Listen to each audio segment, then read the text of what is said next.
your cup. Good morning from the shell. Super fast. Good morning, welcome to the morning coffee show.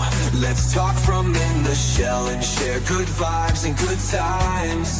Good friends and trends that bend the senses. Let's get a bit senseless. Welcome to the morning coffee show, where we bring good vibes and good times. Welcome to the morning coffee show with super fast Tortoise. Welcome to the morning coffee show, where we have the flow. Good vibes from head to toe.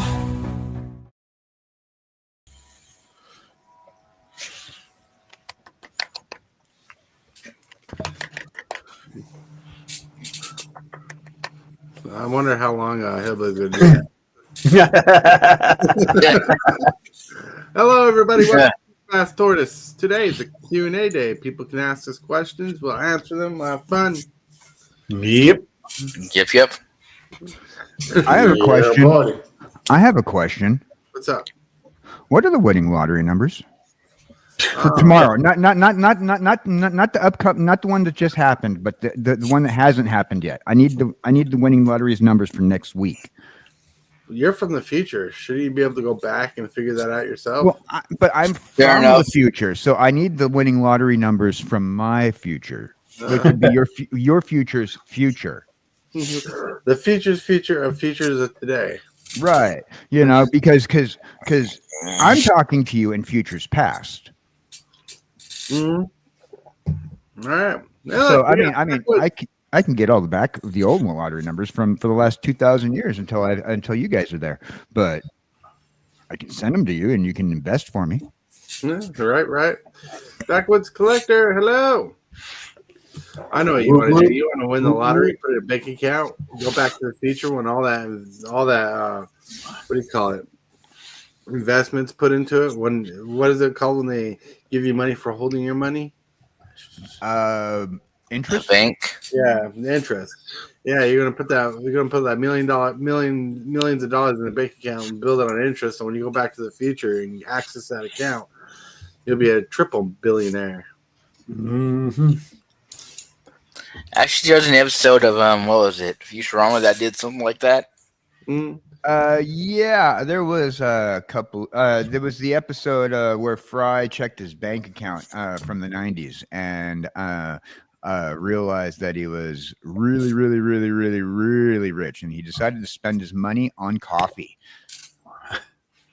Sounds like a good plan. And then he spent every single cent he had on coffee, and like it was the episode where they counted the coffees he drank, and he ended up getting so fast. There was a fire at a party, and he was moving so fast he was able to save everybody. It was a classic episode. Wow, good one. Are all the episodes considered classics since they're over 20 years old? I don't know. Does that make us classic? I don't know. They're still making them, so I guess a good half of them could be classic, I suppose. I don't consider anything that has that's not from my childhood classic. So I mean, that's Futurama's from my adulthood. So it's still modern culture to me instead of past pop culture. It'd be a classic for me though. Then, since I was started living in the 1990s, I would still have been in before my teens when it started. Got to admit though, Matt Groening is the GOAT. He really is. You know, still putting out stuff out there, even though like what they're putting out with Disney and The Simpsons. Now that The Simpsons is Fox is part of Disney, they're still putting out Simpsons episodes. They're still putting out they're putting out Simpsons shorts. Hulu has the rights to Disenchanted, great show, and Disenchanted revolves around Futurama and The Simpsons, and so I mean it's just he's found a way to put tie in all his IPs together. Yeah. You know, no, it's all the same universe. Disenchanted, Simpsons, and Futurama. They're all in the same timeline. Oh. Timeline. Yeah, they're all in the same timeline. He managed to put all his get all his IPs all lined up in one little row. It's nice. Oh wow. Yeah. Hold on a second. Hold on a second. You guys rock. You guys are amazing. But if you guys have questions for us, ask us. We'll get to them. Yep. Yeah.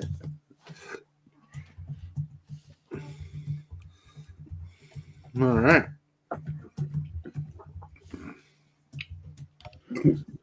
Woo. Ooh. So Today's a lazy Wednesday. it is a kind of a lazy Wednesday, isn't it? It's like it was the first time I tried doing a Q&A day. Like Fridays are like Fridays are chat and chill mainly, but Wednesdays are like chat and chill. But we want to answer questions. Yep. Yeah. Yes, we do. I wonder what kind of questions that people would have for us. Like, Tortoise, have you always been this cool, or is this just a new thing? Well, you know, like Maybelline, I was born with it. Ah. I thought it was Memorex. Isn't the Memorex the one with the cassette tape and the guys in the chairless and the speakers and everything's blowing away? Yes. Yeah. Oh, that's 80s vintage right there. When cassette tapes were the hottest things. Yep. Cassette tapes, man. CDs. Nah, like, I wonder if they brought back physical media in a new fashion, how would they do it that's different from what we've had before? I mean, we've had 8-tracks, we have cassette tapes, we have records, not in this order, and CDs. You know? Hologram. Yeah, holograms. Holograms. Well, yeah. Holograms would be like you're using your computer, though. You'd still have like a little bit of a physical something to project, but for storage, like a cassette tape, a CD-ROM drive. I've been very interested lately in the science of crystals being able to store memory, and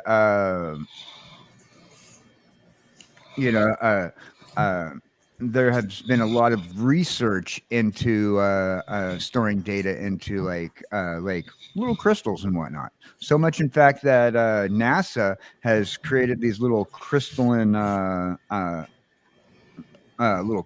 squares that can contain like thousands of terabytes worth of information. TCG has a question for you. Dan, do you have a mailing address for your fans? Your adoring fans.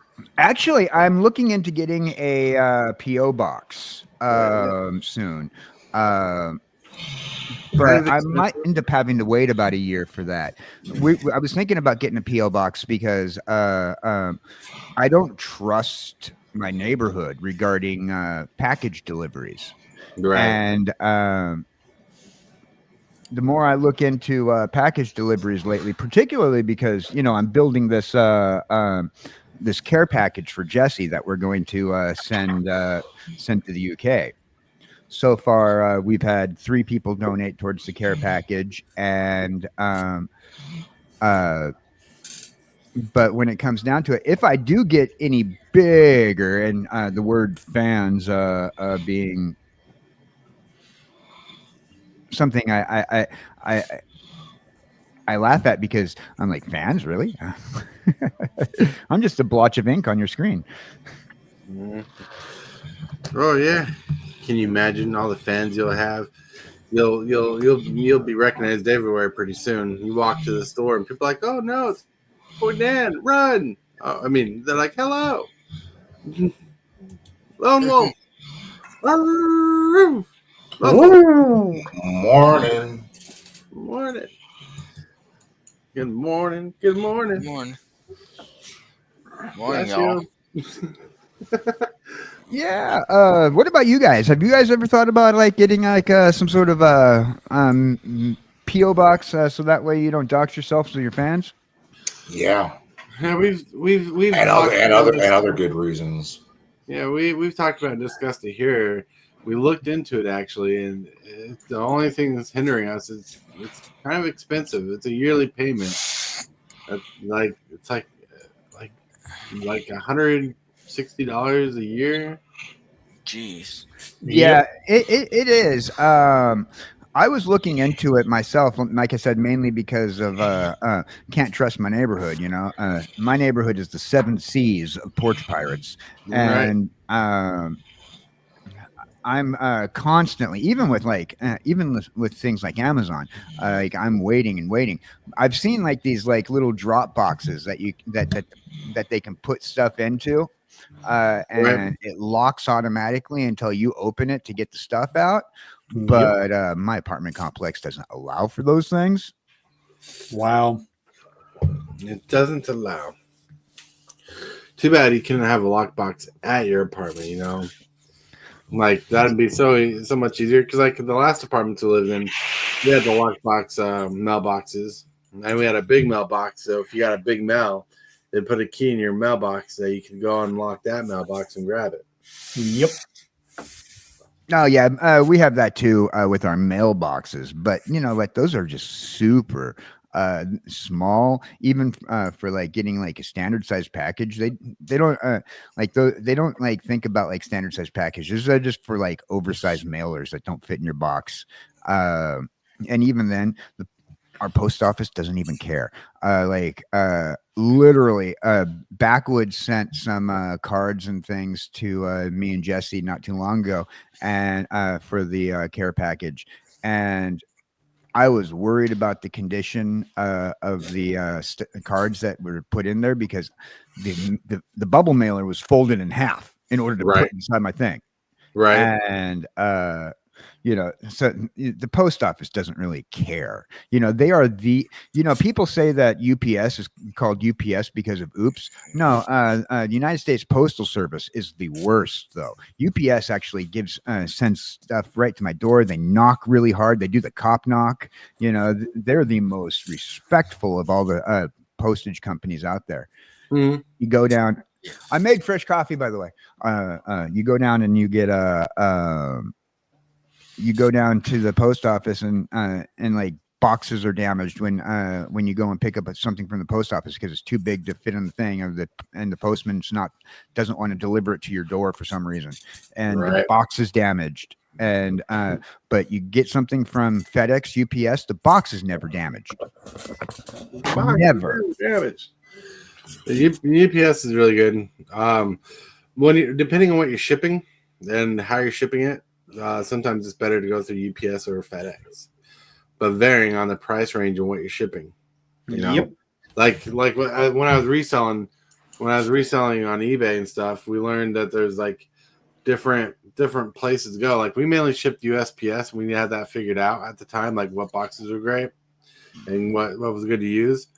But like we learned that sometimes when you're shipping bigger items, like you always fought between this pirate place, UPS, and FedEx, and like you judge the shipping on that.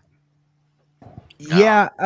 See, I noticed that UPS has a premium shipping cost, like in comparison to everybody else. Not UPS, sorry. FedEx has the premium. It's like the most expensive to ship with when you're shipping packages. Then UPS, who I have like the best experiences with, is UPS, and UPS, their rates for when I when I ship things, as long as it's not international, like state to state shipping is still cheaper through UPS. I mean, for the price that I've been seeing from the United States Postal Service, and the quality and care that their delivery people, their people dealing in their warehouses when they get the packages, they seem like they don't have quality of care. Where UPS, on the other hand, does have a higher quality of care. Their prices are roughly, when it comes to packages, about the same state to state as the United States Postal Service. I mean, I only use the United States Postal Service to send out mailers anymore, and I don't even do that. Mm-hmm. You know, thinking of high quality, I'm going to come to the card of the day. The card of the day is where we're going to go really quick. because I think we might have covered this before, but I like it so much I'd cover it again if we did. Ooh, that'd be Ooh. death begets life. Kind of days, but the death begets life. It's kind of tongue twister to say that because all the syllables are like hard hitting and weird. Yep. Cost 5 generic, black, green, blue, sorcery. It says destroy all creatures and enchantments. Draw a card for each permanent destroyed this way. Ooh, nice. Ooh, nice one. Yeah. I want 8 mana. Yeah, 8 mana, good board wipe. I mean, come on. Like, I want this for a couple decks.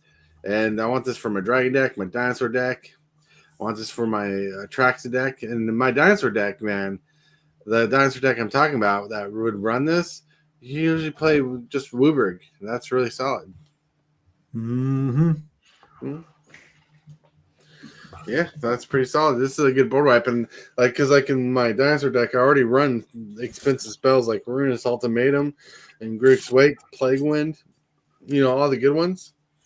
Yeah. It's really good. Really good. Really solid. It's a really good commander card. It's worth the 8 mana, especially when you're drawing a grip of cards and then recovering from it. Yep. The only downfall is it destroys everything, not just your opponent's stuff. Well, that's when you have indestructible. Mm-hmm. Yeah, imagine having that dragon enchantment. That makes all your dragons indestructible, and then you cast this. That'd be solid. But it destroys the enchantment, so your creatures would die afterwards. Yep. Yep. I mean, they would die not when this is cast, but if this was cast again, that would die. Right. That's pretty solid, though. Pretty solid.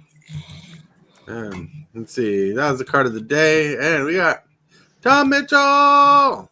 Tom, what's up? How's it going? He's like, hi, SFT. Hi. Hey, Tom. So So, here's a hypothetical for you. a hypothetical. Hypothetically, I buy a city. Yeah, okay. Okay, I'm gonna transplant all of the magic people to the city. All right. You know what I'm gonna call the city? The Gathering? I don't know. Wooburg. Wooburg. Wooburg. Good one. Good one. That's a good one. And Hey, guys, when we hey, go guys, to I'm gonna have to go. All right, bud. All All right. right, see you. Oh, See you. Take care of yourself. Have a Thank good you. one. Hope everything's okay. Yeah, I gotta get a handle on this medication. All right. No, I get you. All right. Okay, see what you do is you grab the lid, right, and you press down firmly and turn counterclockwise. I'm missing a finger. It's not always easy. Right. But you guys have a great show. Yeah. I hope you have a lot of laughs and brighten everybody's day. All right. Ooh, we got a good question by Tom Mitchell. Tom Mitchell says, if I gave you a budget of about $100, what card would you buy? Oh my lord. Shoulder the Apocalypse. Shoulder the Apocalypse. That was quick. That was insanely quick. We sold one of Yep. those in an auction that Captain Waffles got. Yep. So if I had $100 to buy a magic card, like a single magic card, right now,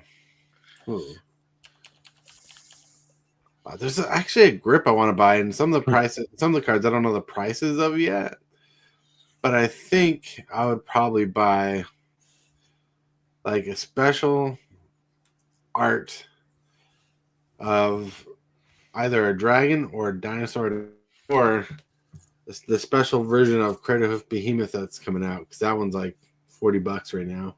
Mm-hmm. Yeah. So I want that Craterhoof Behemoth for a deck, but that special version looks pretty saucy. Yeah. What about you? Anybody else have an idea? I hope my card I plan on getting for my commander in June is good, but I don't know what the price of one it's going to be until it comes out. Right. So I couldn't tell you, but probably that card. Mm-hmm. Yeah. What about KJ? Do you have an idea, or would you just create a card? Well, I'd probably just get myself a handful of break a day because they're really cheap. It's like 15 cents a card. Uh-huh. But I really like the artwork on break a day. I mean, it's a guy severing the head off of another guy. And being a head in a jar, severed head myself, I kind of feel for this card. So I'd probably get that one on top of probably like every other severed head that you'd find in Magic the Gathering to add to my little head deck that I'm building via Moxfield, of course. Yes, can't really afford it in real life. Yeah. Ooh. Yeah, like cards are awesome. Cards are amazing. Yeah. There's just a lot of cards I want. Right now because I want to build that dragon deck, and if I had $100, I'd start buying the basic stuff I need for the deck, like the removal spells and the ramp spells and the draw spells. That's what I'm really lacking. Even though I want the other dragons, it's like what I want is more than $100 most likely. But yeah, Yep.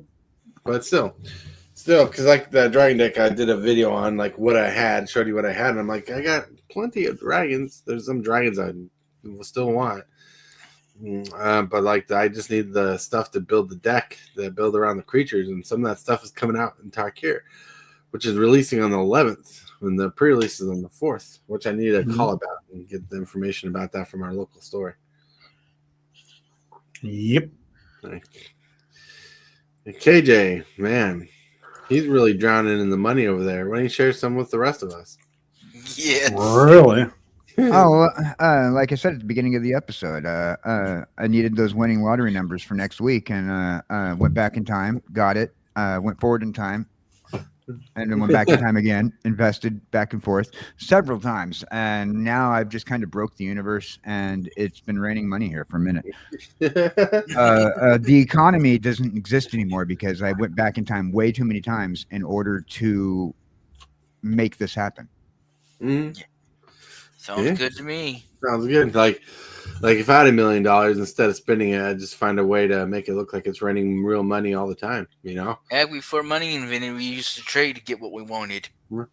I'd be like like in those old game shows where people would stand in a tank with like a fan underneath them, and it'd like blow the money all around. Yes. Just do that in your house. Just do that in your house. Like replace all the flooring with the venting systems. I blow the fan up so you have all the money just floating around you all the time. Sure, make going to the bathroom difficult and also cooking difficult. No, I just get one of those money machines that you see on TV all the time, where they make you stand in the money machine and catch as much money as you can for like 5 seconds.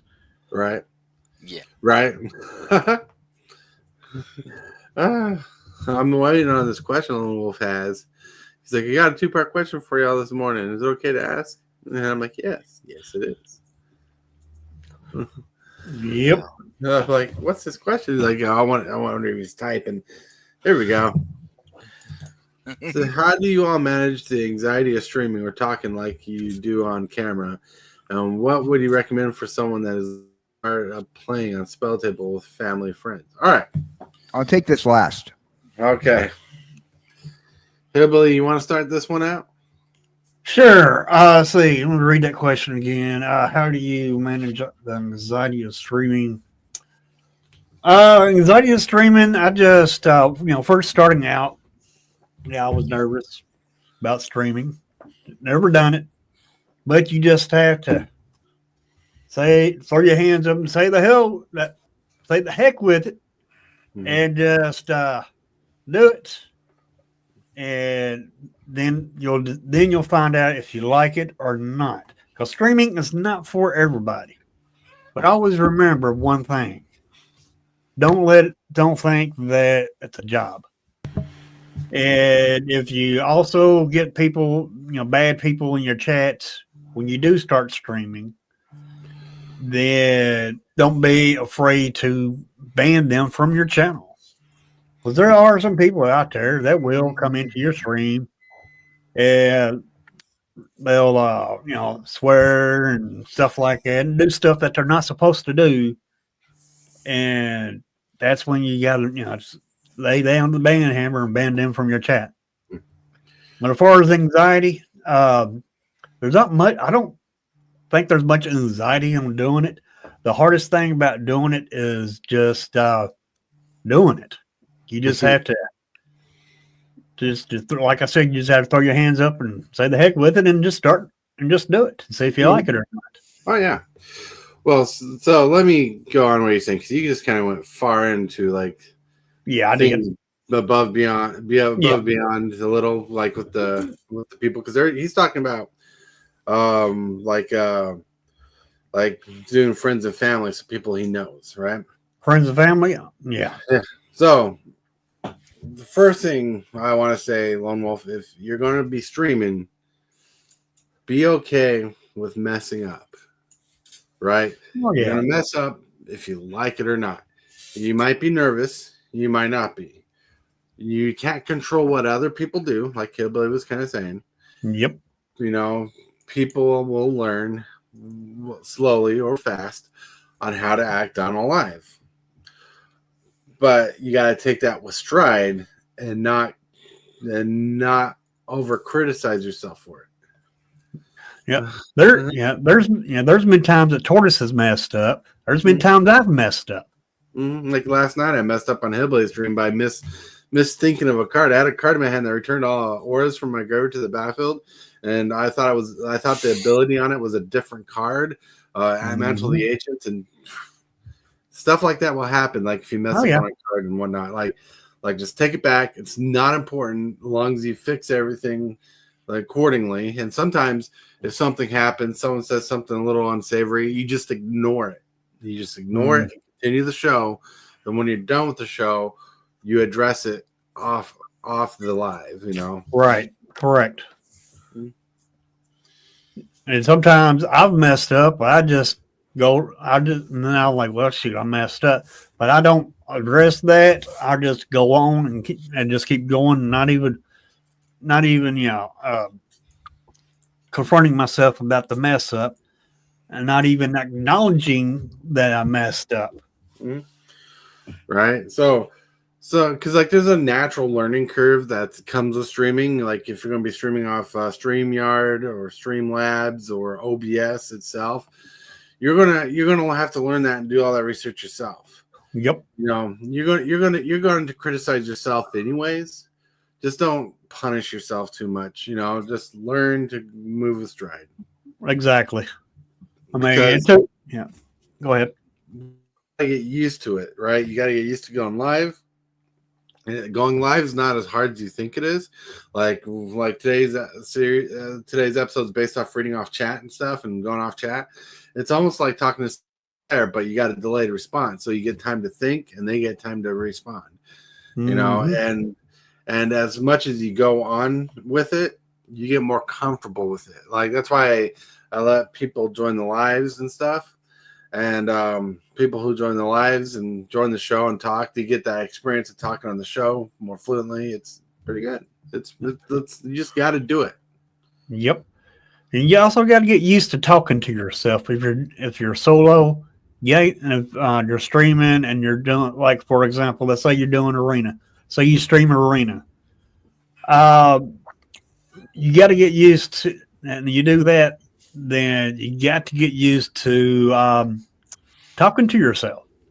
Yeah, just kind of like. Go ahead. Sorry. Go ahead, What's KJ. up? I would just say, well, you don't even have to stream by yourself. Like I only stream 3 days a week, and all my streams, with the exception of one of them, I've added a 4th day recently. But all my streams except for one is with people. If you can talk on the phone with your friends and family, you can do a stream. the hardest part is hitting that go live button.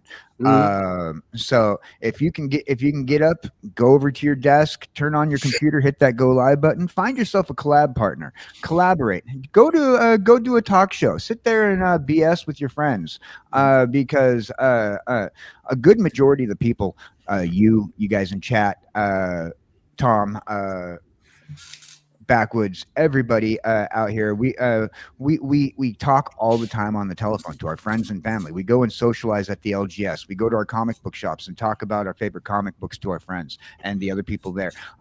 We do this all the time in daily life. If you want to do something like put together a little tiny stream, do it. Go about and hit that live button. Grab a friend and sit there and BS for a couple hours. You'd be amazed at how much time flies because you're just BSing. Most streamers are playing video games or playing Magic or playing some sort of thing with their friends, and you're going to be probably doing that anyway. You get off of work, you sit down, you want to have a cup of coffee, relax, and play a video game. Don't be afraid to just sit there. You're gonna Hillbilly does it every morning. He sits there and plays a game, and most of the time he's talking to himself. Dag Blaggett, he made a bad move. Yep. As far as you were saying about collabing, that's not always possible. Not always possible. What? That's not always possible to be able to do a collab with somebody. Well, it varies, and yes, you're right. It's not always possible. I mean, everybody has scheduling difficulties and whatnot, but it's just as possible as it is to pick up the telephone and call a friend. You can stream from any device in the same fashion that you can from any device call a friend or family member, and so. As long as your friends know that you're going live, get on Discord, call them up and say, I'm going live. I just need someone to talk to me while I'm going live, right. And you'd be amazed who will pick up. You have friends, you have family, you have local friends and family. Get them to have a Discord page and sit there and, do your regular conversations that you would do in regular everyday life. While scheduling, Hillbilly is 100% correct. It's not always possible to get collaborators who are already streamers, but you can always do like what I'm doing and just go about force your way into a morning show and hang out with a couple of friends. Yeah. And I want to say hello to Cane Shaker, James Willis. What? Shake it, and Cane Shaker's gonna shake it. Boom, that's right. Boom, boom, boom. Everybody's not been banned yet. That's my original song for Cane Shaker. It's going to be released on SoundCloud next week. Enjoy. Nice. Tom Mitchell says, I would love a tutorial on how to set up Spell Table. Looks very daunting. Well, first of all, it's easy to search for, easy to look up, and it's not hard at all. Not hard at all.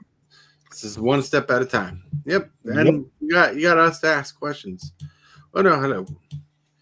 What is your favorite? What is your first TCG you played, and how was you introduced? Oh Lord! I remember this is Pokemon, and I was introduced from the games to the anime to the card game. Oh Lord, what a question! Way I got introduced to Magic. Well, he's asking the first TCG. This leads to that.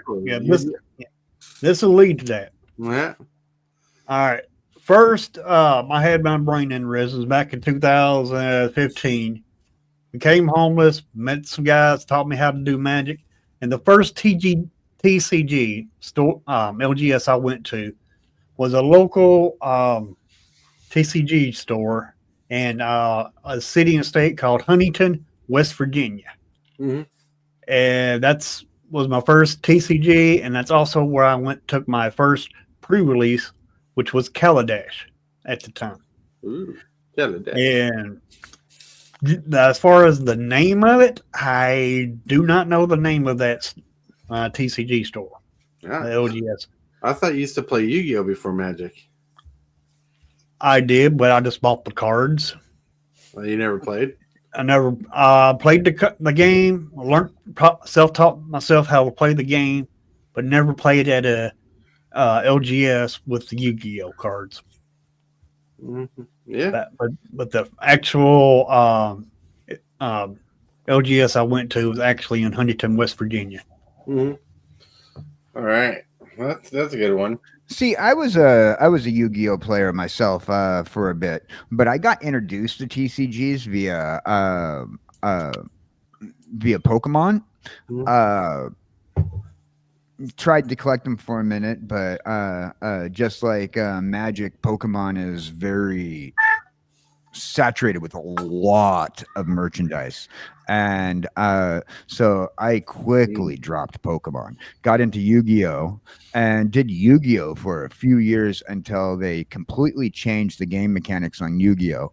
I mean, I don't know what happened, if they changed parent companies that own them or whatever, and they decided to make a completely different game. But I mean, you'll notice like from one series of Yu-Gi-Oh to the next series, the game mechanics completely changed, and it went from playing your standard TCG to doing high school to doing like high school math, and you're sitting there and you're going, oh, I don't want to do algebra. This game is making me do algebra. I don't want to have to sit there and try to think about algebraic equations while I'm playing a friggin' game. And what's the giving me like giving me hit points of over 1,000 hit points when I'm playing a card game? Come on, give me something simple. This is one of the reasons why I'm enjoying learning Magic, even though I don't have enough cards to play, and and my experience for Magic play wise is via online games like Arena. I feel like if you have to be able to do algebraic equations and pretend that you're a NASA scientist trying to get from one point of the galaxy to the other, figuring out huge math problems in order to do one friggin' move, it's just too much. And so I dropped Yu-Gi-Oh. Oh yeah, makes sense. Yeah, that's why I dropped Yu-Gi-Oh, because the game changed so much. I'm like, heck with it. Mm. See, I was first introduced to Magic. That was the first game I played, but there's history behind it. I was like 9, 10 years old when it came out. I can't remember exactly how old it was, but it came out. And this is when your parents have favorites. It came out, and we had a family living with us. We had a 2-family household, and one of our friends who was living with us got into Magic and started playing Magic. And my older brother would play Magic with him. But I couldn't play Magic because it was for the devil. But my older brother could play Magic. Wow. Right? It makes no sense. Right? Yeah, that satanic panic got a lot of people in many generations. Right. Notice what I said. It was for the devil. I couldn't play, but my brother could. Shit. Wow. That also seems like kind of like backwards as well. Right. So that's the way I was introduced to Magic. I always wanted to play Magic, and I remember seeing Black Lotus, not even thinking about it, because I didn't know what it was, didn't care about it. The Moxes were there too, and which is a sad story because the guy who owned these cards gave them to his nephew, who trashed them, and I didn't know how severe that would have been collectible wise until years later. Well, like 5-6 years later, I'm in high school, and my friend tries to teach me an elf deck, and I tried playing the game, and I was still kind of confused. Then later on, I was in Job Corps, and I always wanted to play Magic, but I didn't like the way people were selling it to me, But I was finally on my own. I'm like, I'm an adult. I can make these decisions now. I want to play Magic, and I didn't think about it until my friend Stone from California. His name's not really Stone. That's his nickname. He brought his Magic collection and started selling off decks from his collection. He's like, you can build decks out of my collection and like pay $20 for a deck, and I'll teach you how to play and everything. So I built a mono green deck, which was trashy and crappy. And I paid $20 for it, and it did well for the power level of the time because everybody had were on the same basis playing these decks, and that got me attached to the game. Then I got my friend Andrew into it, who's played Magic before, but he quit. But I got him back into Magic, and we were like best buds. And now we're both playing Magic together and having fun. And we're building these friendships, and our friend group started growing because of Magic. Then Mirrodin came out, and we were playing Mirrodin and having fun with Mirrodin, but I wasn't hooked into Magic yet because I didn't like the decks. Then later on, Ravnica came out, Ravnica City of Guilds, and I loved the multicolored gold border cards that they came out with. And I started building decks like crazy, and I started getting hooked in the game. That's when I started getting like serious in the game. Then the whole block came out, and I found out that Simic was my favorite color pairing, you know. So that's how I got into Magic. That's wild. That's wild. You know, I think that's how a lot of people get into a lot of gaming, though, is like, okay, you know, I'm interested in this, but, you know, it's not enough to interest me until a certain point. And then, oh, you know what? Everybody's playing it. Everybody's doing this. I have the cards. I'm collecting the cards. That's partly how, like I started to try to develop interest in the Pokemon stuff. And but like I said, Pokemon just wasn't my thing. Right. Sure.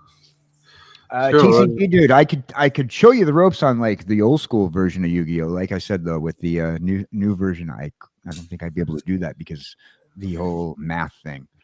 Yeah, that's why. Let's see. That's why I just mostly play old Yu-Gi-Oh games of Yu-Gi-Oh. Yeah, Yu-Gi-Oh was so fun back in the day until they started changing all the mechanics and everything. Also, I bought the cards, the red, you know, the instructions and all that, and that's how I learned how to play Yu-Gi-Oh. The power creep has gone nuts in Yu-Gi-Oh. Yeah. Yu-Gi-Oh just broke Magic anyways. Yep. Anyways, let's see. TCG, what's up? Kevin G says, power creep hit Yu-Gi-Oh hard. I started collecting Pokemon, but Yu-Gi-Oh was the first TCG I played competitively. I learned some MTG in middle school and didn't play until college. Nice. Tom Mitchell. Mirrodin was early 2000s. It was like 2004. I considered me getting into Magic hardcore like at 2005. Getting a player into Mavic during Mirrodin block would have been an uphill battle. The block was insanely imbalanced in favor of artifact builds. But dude, we loved playing it. Props to anyone who didn't abandon Magic during that time. Yep, they're professional players who abandoned the game and went to poker because of that. 2004, 2005. Yep. Oh. I started Onslaught just for that. Nice. Dan or myself could teach you, Edison, about, but I doubt we can fill the game. Yeah, I get you. Yeah, I don't know Yu-Gi-Oh. I played Yu-Gi-Oh once, but someone helped navigate the deck and played the game for me. I hated the fact that the spells were free and you had to worry about sacrificing things to get certain spells out, like all the time. Yep. But like I even tried Pokemon once. Weird game to get used to. I'm so used to Magic that anything else makes my nose want to bleed. Phil, that's weird.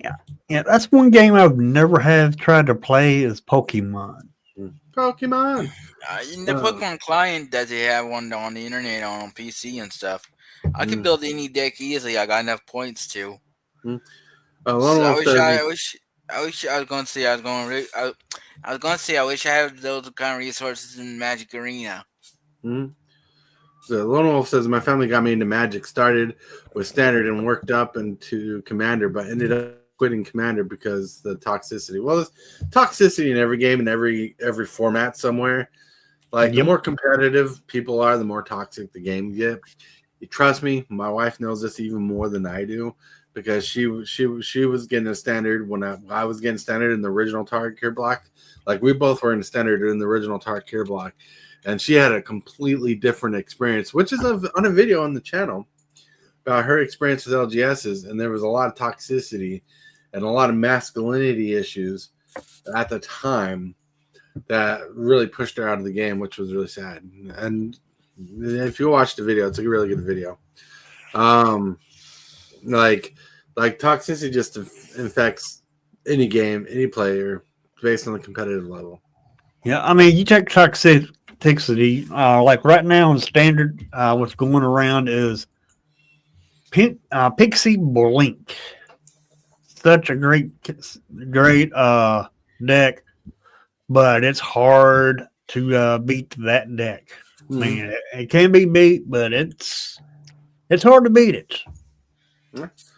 But the only person who can get past the toxicity is you.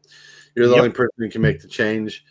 And you're like some people are being toxic and you're playing a game, you can walk away from that game, right? Teach them that you're not going to handle it by walking away from the game. Stop them from having their enjoyment by stopping yourself from going through that suffering or that playing a game. Walking away is always okay. All right. I've always been constructed limited. Commander didn't learn about Commander until 2020, to be honest. Yeah, that makes sense. It took me years, TCG, to get into limited. Like I played limited a couple times, but I started building a cube. I really got into limited like hardcore. I loved limited after that because the game's more fair, more balanced. Even in the imbalancedness of it, you can't get mad at it because everything's random.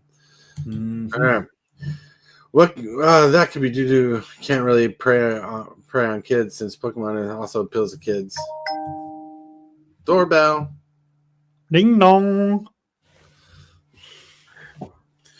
Yeah, and trust me, what the heck is going on?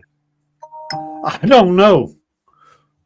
Is that your phone? Yeah, it keeps going off. I don't know why. I got it on silent.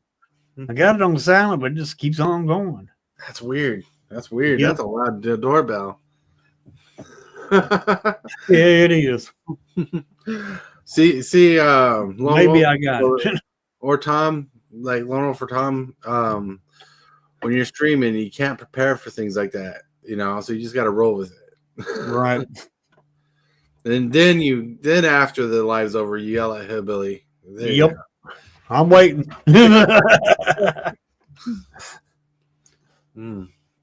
But yeah.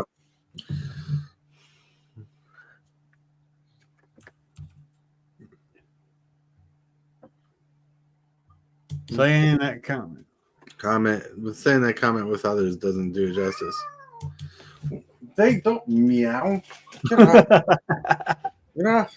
Another distraction. Off the arcade But yeah, no, there's just like honestly, like I've seen people in different games, different formats be toxic. That's all I'm saying. I've seen it so toxic where people just take their hands, put it on the table, just flip the table. Yeah, that is true. Yeah, and definitely got to walk away from the situations. Is why I'm trying to get back into playing again. Watching the few channels play like y'all do make it seem like fun. Well, it's fun when you got a friendly atmosphere. It took Hillbilly and I a bit to find a good group of people, like Omega's channel on Discord, to find people placing to be legitimately fun and fair people who play Magic. But there's been times we've had games that we had to delete off our channel.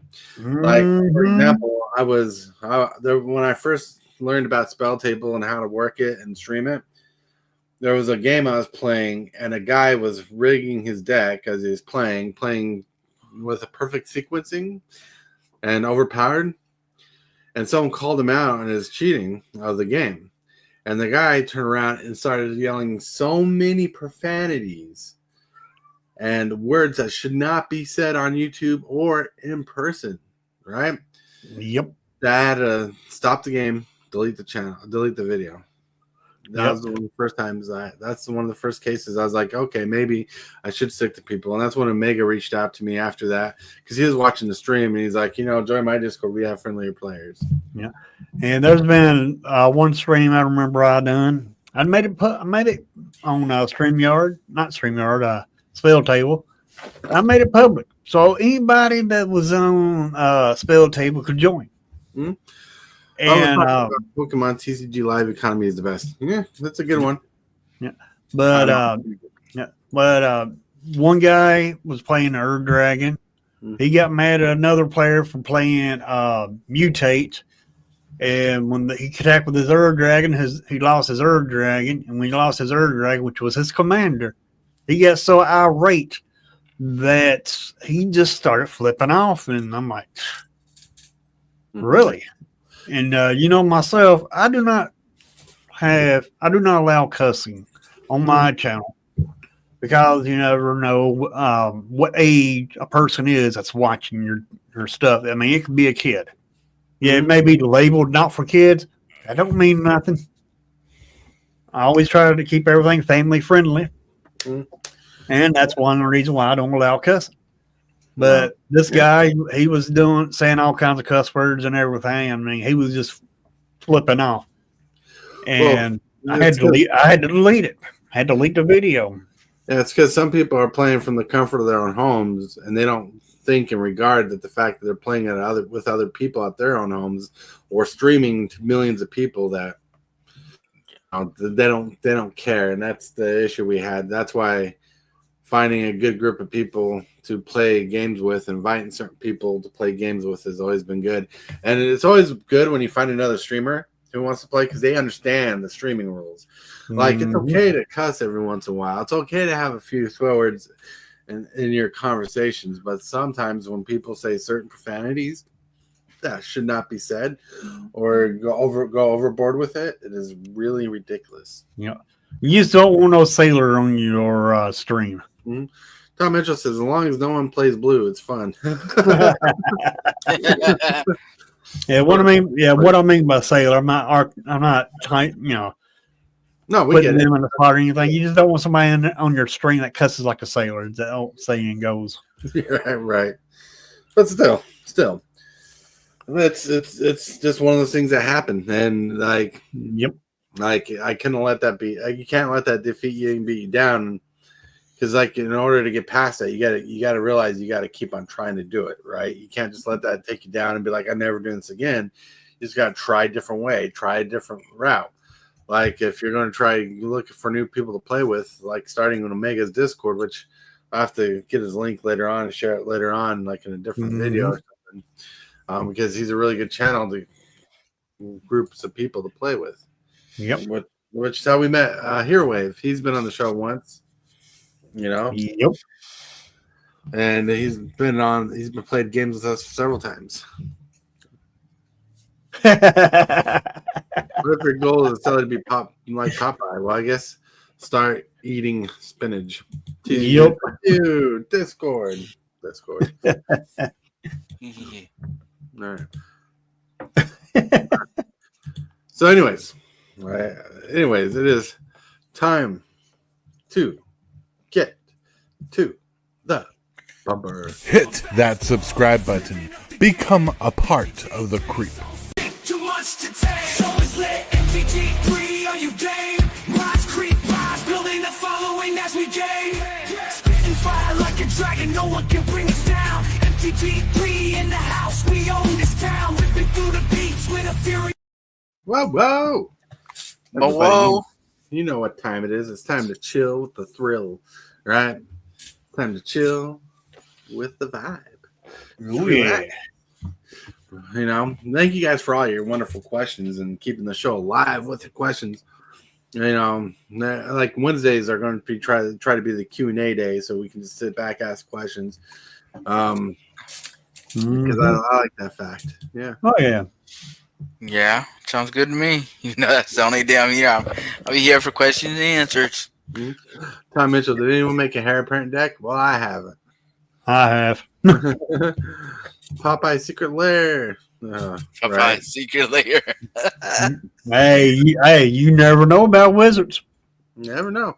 We might have a Pokemon Secret Lair. Come on. Pokemon Secret Lair. They have a mugenfool Secret Lair. You just never know. Yeah, you never know. Anyways, we are at the shill section of the video. Let's shill and chill. Let's be relaxed and chillax, and we're going to start with the purple circle on the screen as the first show of the day. We have Mugenfool to shill his channel. Hey everybody. I don't have anything to stream recently, but when I do, it'll be for my birthday stream after I get the game for my birthday. Even though it's been delayed from June to July, so it'll be a little bit late a birthday game stream. But that's what I'm planning on streaming. All right, sounds good. Sounds good. Let's roll on to the head in a jar, KJ. Hey, howdy, hey, boys and girls. I hope you guys are having a good day today. Let's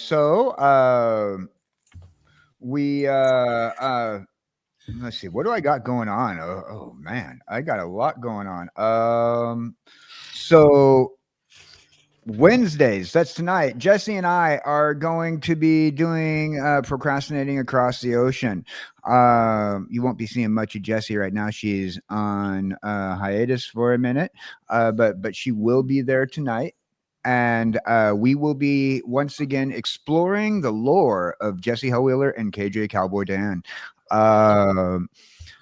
We are letting chat help us write the lore, along with pulling some help from ChatGPT, and I may also be introducing a minor little video clip of our lore as well. Mondays, Jesse Hellwheeler and I will be playing Minecraft, but it'll only be me this coming Monday, as once again Jesse's on vacation. And then Saturday, I will be rocking out another episode of my Mad Max playthrough, where we get to be just as gnarly as Mel Gibson himself in 1971. So check me out on Twitch and YouTube for all that this week. Mm-hmm. Check him out. Links in the chat and in the description. Now it's time to roll over to the Hillbilly. Oh, I must remove them. There you go. Hey, everybody. I'm going to try to do another arena stream this afternoon. Hopefully my wrist won't be hurting me at this time. It was hurting this morning, but don't know what I done to it. I'm hoping the suppression glove will help.